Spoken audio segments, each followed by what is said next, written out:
memilih kanker payudara oleh karena kanker payudara itu saat ini adalah kanker terbanyak di dunia. Tadinya kanker serviks, kemudian berkembang, akhirnya kanker payudara. Saya di Rumah Sakit Darmais satu hari itu bisa melakukan operasi 2 atau 3 pasien hanya untuk mengangkat payudara.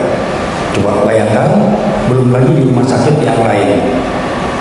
Mudah-mudahan di sini kita bisa lebih memperkecil, artinya bahwa Dokter Francisca, Dokter Lanjar sudah mencoba untuk memanggil beberapa ahli di sini. Salah satunya adalah ahli bedah rekonstruksi atau bedah plastik, onkoplasti. Nanti juga hadir di sini. Jadi itu bisa di itu naik turun. Maksudnya naik turun. Jadi sangat lengkap. Nanti di sini ada Dokter Dewi, adalah dokter bedah plastik rekonstruksi. Kemudian Dokter Aisy adalah ahli anak di bidang onkologi. Kemudian Dokter radioterapi, kemudian Opskin bagian kebidanan di bidang onkologi.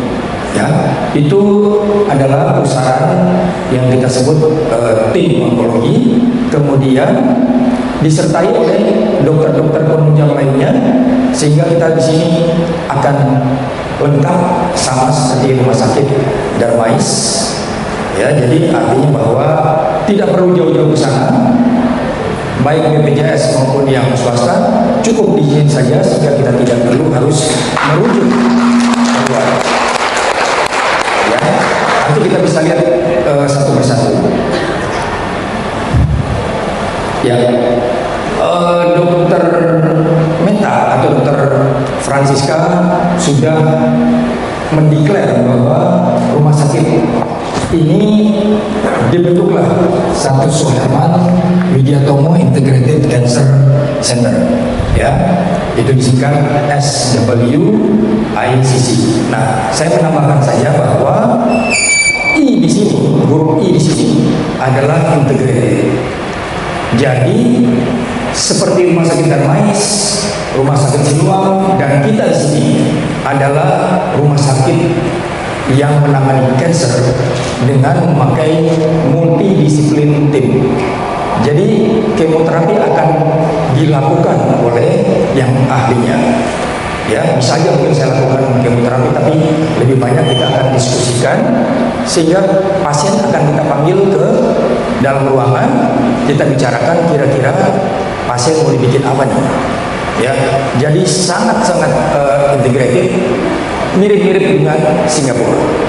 Ya. Kemudian saya masuk pada presentasi yang sebenarnya. Kanker payudara itu adalah faktor risikonya. Mungkin ibu-ibu bisa membaca di slide. Yang pertama adalah hormonal. Saya singkat saja hormonal, oleh karena hormonal itu banyak. Mulai dari tidak punya anak, kemudian minum pil KB, kemudian pasiennya obesitas atau gemuk, kemudian jarang berolahraga.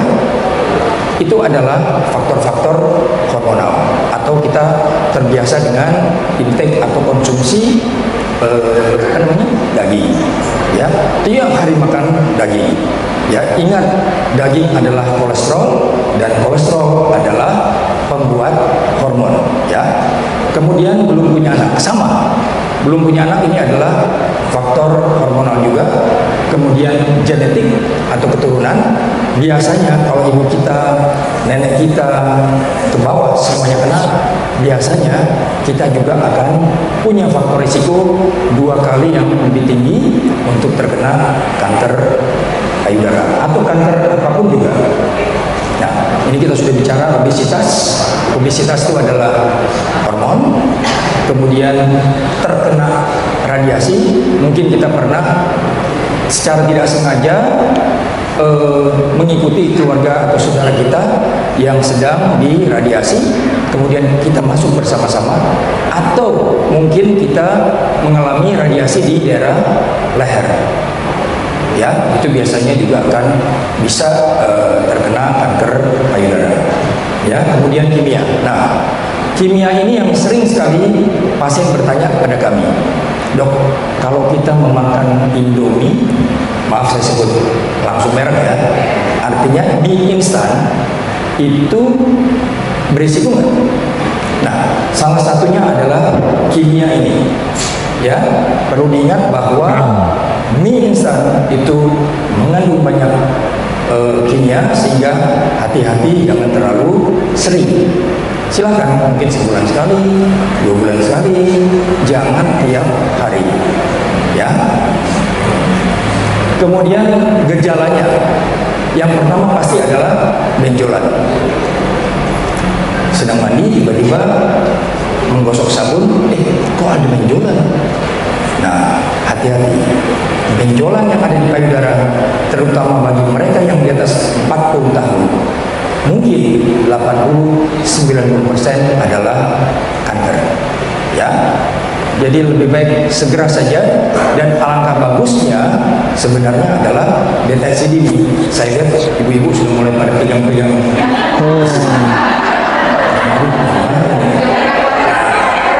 Ya, biasanya seperti itu. Hati-hati, ya. Di dunia 1 tahun wanita yang terkena kanker payudara itu adalah 2,3 juta. Jadi terlalu banyak. Saya di Rumah Sakit Darmais menerima pasien, hampir semuanya 80-90% adalah kanker payudara. Jadi kalau saya tanda tangan, nanti kan orang adminnya bilang, dok, ini diagnosisnya apa? Saya bilang ini kanker payudara. Berapa kali kanker payudara? Hampir semua. Saya juga bingung kok kenapa 5 tahun terakhir ini boomingnya adalah kanker payudara. Mungkin kita intake atau makanannya tidak seperti orang tua dulu. Orang tua dulu kan makannya ya gado-gado, ya tempe tahu. Jadi begitu sehatnya dan survive atau hidup di atas 90 tahun. Ya. Kemudian ada benjolan tapi bergerak. Benjolan di payudara soal bergerak atau tidak bergerak itu bisa menjadi satu kanker payudara. Jadi jangan memang sekali. Apalagi kalau sudah ada kemerahan di kulit. Kalau memang kanker sudah merah, maka artinya sudah berada di stadium 3. Ya, ibu-ibu ingat, walaupun benjolannya cuma 1 cm, tapi kalau sudah merah, maka dia masuk ke stadium 3. Oke. Apalagi sudah jadi luka. Luka sangat-sangat berbahaya, dan kita tidak boleh lagi langsung mengangkat. Dan itu memang satu protokol, jangan sampai dilewati. Berani-beraninya kita mengangkat payudara, ada luka, ada kemerahan, maka 2-3 bulan kemudian luka tersebut ada di mana-mana. Ya, jadi hati-hati karena akarnya itu begitu luas. Kemudian ada teraba kelenjar getah bening di ketiak, dan adanya keluar cairan dari puting atau dari nipple. Nah, ini adalah gambaran warna kemerahan. Salah satunya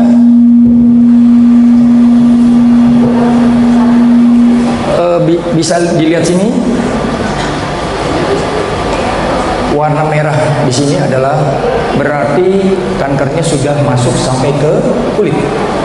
Kulit itu tergores sedikit saja, maka dia akan berdarah. Artinya, begitu dia sudah sampai di kulit, maka sel-sel kanker itu akan berjalan sangat cepat untuk ke ketiak, untuk ke paru-paru, atau untuk ke tulang. Ya.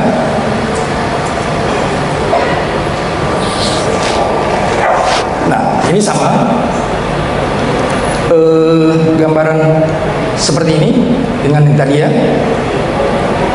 Nah, ini bisa dibayangkan ya, gambaran ini sebenarnya gambaran yang masih stadium 0. Kanker itu masih terbatas di puting atau di warna coklat dari puting. Itu adalah stadium 0 dan kita sebut ini adalah Paget's disease. Ya, hati-hati. Nanti ada beberapa gambar mirip seperti ini. Ini adalah kanker. Jangan sampai, terutama yang ibu-ibu yang baru melahirkan, terus kemudian maaf secara kebetulan si babynya menggigit, terus kemudian luka. Akhirnya luka itu tidak sembuh-sembuh 1 bulan, 2 bulan. Hati-hati. Segera kontrol ke dokter. Jangan-jangan luka itu sudah jadi kanker. Nah, ini sama. Kelihatannya sepele. Luka itu sudah menghancurkan puting sehingga tidak berbentuk lagi. Ini adalah kanker. Tapi stadium dini atau stadium 0, ya. Nah, ini sama. Ini ciri-ciri dari stadium 0. Tapi kalau sudah seperti ini, maka biasanya dia sudah masuk ke dalam, ya. Nah, ciri yang paling sering disebut stadium 1, stadium 2 adalah darah yang keluar dari puting.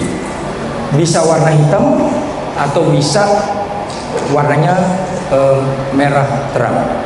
Ya, seperti ini adalah warna hitam. Dan hati-hati, ini merupakan gejala pertama. Diperiksa payudara sendiri, nggak ada benjolan dok, tapi ada darah yang keluar. Hati-hati, biasanya ini adalah kanker payudara, ya. Nah, ini adalah stadium 0 tadi, dibiarkan berbulan-bulan kemudian atau bertahun-tahun jadinya seperti ini. Bayangkan payudaranya di sini, di putingnya sudah ada benjolan atau sudah ada luka, kemudian menyebar ke sekitarnya, ya. Biasanya ini kita harus kemo dulu supaya benjolan itu mengecil. Nah, ini yang kita sebut namanya gambaran kulit jeruk, di mana posisi kulit payudara itu sudah bentuknya seperti benar-benar kulit jeruk. Itu artinya adalah kanker sudah ada di bawah kulit. Ya, hati-hati kalau ketemu seperti ini. Tidak ada yang seperti ini kan? Oh, enggak ada. Semoga aman. Nah, ini kalau kita perjelas seperti kulit jeruk, ya, hati-hati. Nah, tadi kita sebut-sebut soal kelenjar getah bening. Kalau ada tumor di sini, maka pertama yang dia akan sebari adalah ketiak atau kelenjar di ketiak. Di sini ya. Makanya kalau kita operasi kanker payudara, biasanya kita akan sertai dengan pengambilan kelenjar di ketiak. Kenapa? Kita cegah jangan sampai dia sudah ada di kelenjar tersebut. Ya, saya ingin singgung sedikit bahwa operasi yang kita akan kerjakan di sini juga, kalau kanker tidak semua harus di mastektomi atau diambil semuanya, tetapi kita bisa mengambil cukup benjolannya saja. Nah, Dokter Francisca sudah menyatakan tadi dalam waktu dekat rumah sakit ini akan ada sarana radioterapi sehingga komplit apa yang sudah kita kerjakan kita bisa lakukan radiasi, ya. Nah, jadi ini adalah gambaran di mana ada tumor, terus kemudian kelenjar getah beningnya tersebari. Sedikit tentang pengetahuan USG. Kalau kita lakukan USG, perhatikan baik-baik. Kalau warnanya hitam ini adalah kista. Kemudian ini adalah normal. Biasanya kan kita terima print outnya ya. Nah, kalau sudah gambarannya seperti ini, gambarnya berantakan, berarti itu adalah hampir pasti positif kanker. Apalagi di sini juga sudah ada dengan pemeriksaan apa yang kita sebut Doppler akan bertanda merah di dalam benjolan tersebut, artinya hampir 100% adalah kanker payudara. Ya, ini bedanya. Ini adalah benjolan jinak yang biasanya pada wanita muda, biasanya kita sebut FAM atau fibroadenoma. Kemudian yang sebelah adalah kanker payudara. Ya, ini sama. Nah, pertanyaan ibu-ibu pasti akan mengarah kepada, dok, kalau kista itu berbahaya tidak? Perlu diapakan? Kista tidak perlu diapa-apakan, cukup kita monitor saja. Kalau memang dia membesar, maka kita akan lakukan aspirasi atau penyedotan dengan jarum. Tidak sampai 5 menit selesai. Gambarannya seperti ini. Tetapi hati-hati dengan kondisi di mana dokternya menyatakan, Bu, maaf, tidak bisa lagi dilakukan penyedotan cairan karena ini. Ibu-ibu bisa perhatikan bahwa di dalam kista itu ada daging yang bertumbuh. Jadi ini adalah tumor, ya. Ini masih kecil, yang ini kista normal. Ya. Nah, ini adalah pemeriksaan Doppler USG. Kita sini sudah punya dan menyatakan bahwa semuanya berwarna biru. Biru berarti negatif. Kalau sudah besar seperti ini, jadi ada daging yang tumbuh di dalamnya, mungkin 90% ini adalah kanker, ya. Nah, ini mamografi. Mamografi itu memperlihatkan adanya titik-titik, ada yang 30 tahun kan tidak rela, apalagi belum berkeluarga atau belum punya anak atau belum menikah. Ini bukan pilihan, ya. Jadi pilihannya adalah apa yang kita sebut namanya BCT. Ini mengambil benjolan di dalam, kemudian kita tutup lagi, tapi syaratnya harus disinar. Bisa jadi kemo, tapi utamanya adalah di sinar. Jadi payudaranya tetap utuh, kemudian estetikanya bagus, dan pasien juga sembuh. Jadi pilihan itu juga bisa kita kerjakan di sini dengan sangat baik, ya. Nah, rekonstruksi itu kita sudah bisa kerjakan di sini. Dokter Dewi sudah berada di rumah sakit kita ini, sehingga misalnya saja ada pasien dengan kanker lidah, dok, gimana ya? Terus saya lihat, Bu, nggak bisa nih. Kayaknya kita lidahnya kita mesti buang total, atau paling tidak setengah. Saya nanti bisa ambil, kemudian dokter Dewi mengambil dari bokong atau dari paha, kemudian disambungkan ke lidah tersebut, kemudian sambungan itu Bapak pakai pembuluh darah, ya. Jadi lidahnya akan kelihatan lagi. Yang terpenting dia bisa makan, ya. Ini adalah rekonstruksi mastektomi yang tadi. Lihat gambarnya seperti ini. Kemudian kita ambil otot dengan kulitnya di sini. Ini udah mati. Pasti udalnya ini mesti tinggal dong. Nanti masa pindah ke atas ini. Jadi gue cabut aja. Ya. Jadi udalnya tinggal, kulit dengan ototnya kita pindahkan ke atas. Caranya gimana? Caranya kita masuk di selongsong di bawah kulit. Enggak kelihatan. Terus tiba-tiba udah disambung sedikit. Akhirnya ujung-ujungnya seperti ini. Tetapi sungguh bahwa ini tidak seindah ciptaan yang kuasa. Paling mungkin 60%, 70%.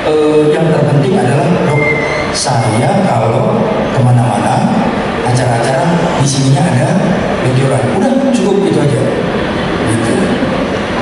Ingat, kadang-kadang kan ini mau tidak mau tidak ada putingnya. Kita lakukan rekonstruksi untuk putingnya, tapi bertahap ya. Biasanya 6 bulan berikut kita rekonstruksi putingnya. Ya, cuma maaf mungkin puting tersebut tidak lagi punya rasa, tidak seperti aslinya dan tidak seperti ciptaan yang kuasa. Ya, jadi mesti diberitahu ke suami, ini tidak seperti dulu. Ya. Gak apa-apa. Yang penting pada waktu kita kemana-mana, oh ya kelihatan normal.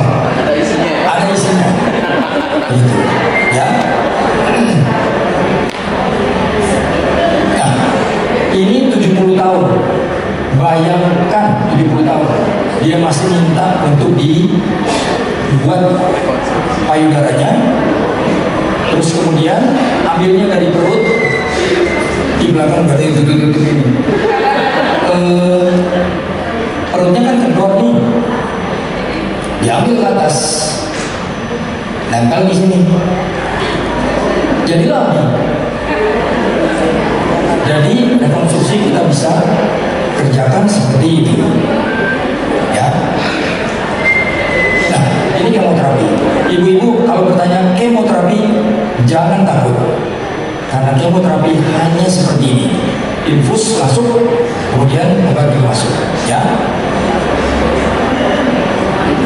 Kita tidak lagi pakai yang sistem infus, kita pakai kemoterapi lewat apa yang kita sebut dengan kemopor, sehingga infusnya akan masuk di sini. Ya, selesai dicabut, pasien pulang bisa mandi seperti biasa. Jadi kalau yang infus kan, waduh, setengah mati kan. Nah, jadi kira-kira seperti itu. Kemudian ini adalah kalau tidak dipasang, gambarannya seperti ini. Ini alatnya kemopor, dan di sini sudah ada. Semua pasien yang di kemoterapi akan kita pasangkan ini. Jadi sama seperti di rumah sakit Darmais. Ya, di Singapura kira-kira dimulai 10 tahun lalu, kami Darmais kira-kira 5 tahun. Hari ini tidak ada lagi yang pakai infus, kita di sentrasi ini memakai kemopor. Ya. Nah, ini caranya. Masukkan seperti biasa, tanpa lagi melihat-lihat, langsung plus. Begitu dimasukkan, infus langsung berjalan. Terus kemudian, dok, selesai, cabut, dan pasiennya pulang. Ini adalah radiasi. Semoga tidak lama lagi kita punya sarana radioterapi sehingga pasien pun tidak perlu harus pergi ke luar.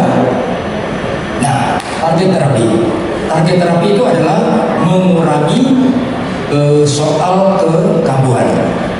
Ya, banyak pasien yang bilang, saya tidak dikasih obat ini sih, akhirnya saya tidak dapat yang namanya targeting terapi. Rumah sakit ini sudah ada mulai tadi yang saya sebut kemoterapi sampai targeting terapi dan imunoterapi. Ya. Apalagi ini hormonal terapi sudah lama dan bisa kita berikan dari level yang paling rendah sampai paling tinggi.